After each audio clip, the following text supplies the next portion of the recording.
سرداب فرعوني جديد في أخميم. الدنيا مقلوبة والحكومة قفلت المكان والناس مستنية الذهب والتماثيل والكنوز اللي جواه. ده اللي ظهر وقالوا كذا حد من أهالي سوهاج. بس يا ترى إيه اللي بيحصل؟ وهل فعلا في سرداب فرعوني جديد؟ وإيه اللي حصل للناس اللي نزلوا فيه؟ وإيه اللي هيحصل الأيام الجاية؟ تابعوا الفيديو ده للآخر. أخميم اتقلبت رأسا على عقب. الناس وهم بينقبوا عن الآثار فجأة اكتشفوا سرداب غريب تحت الأرض، سرداب فرعوني، والحكومة بسرعة حطت حراسة وأمن حوالين المكان ومنعت اي حد يقرب. ده اللي بيقوله بعض الناس في سوهاج وعاملين عليه فيديوهات كتير بدون اي اعلان رسمي. الليله اتحولت لنهار في أخميم، اصوات، حكايات، قلق، وعيون الناس كلها متعلقه بالسرداب. هو ايه اللي جواه؟ دهب، تماثيل، حاجات بتخص الملوك، ولا سر تاني ما حدش عارفه؟ أخميم يا جماعه مش مكان عادي، دي مدينه لو نبشت اي شبر فيها هتلاقي اثار من الاف السنين. كانت عاصمه الاقليم التاسع ومركز عباده الاله من إله الخصوبة. اليونانيين نفسهم سموها بنوبليس، يعني مدينة من.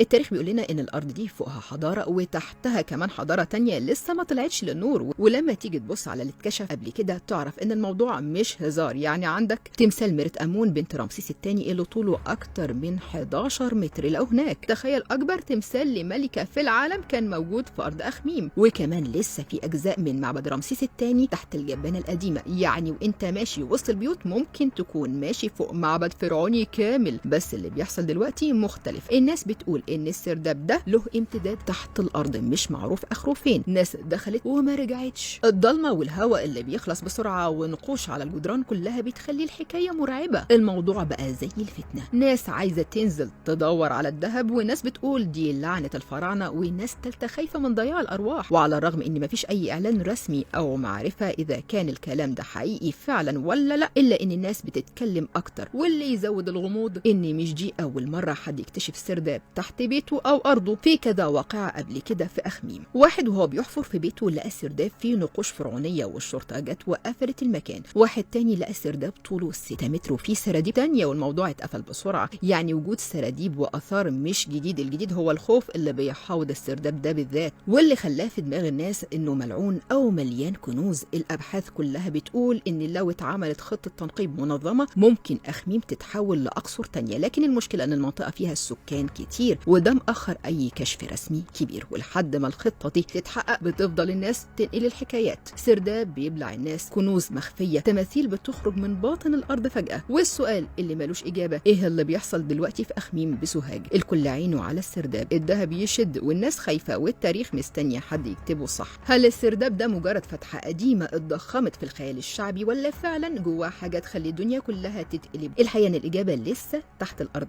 تحت أقدام أهل أخميم في سرداب. يمكن يكون باب لكنوز فرعونية أو مجرد شاهد على لعنة التاريخ. أنت بقى لو كنت في سوهاج وسمعت إن في سرداب طلع تحت بيت جارك، هتنزل تدور على الكنز ولا هتخاف من الضلمة وتقول ماليش دعوة، لعنة الفراعنة مش ليا؟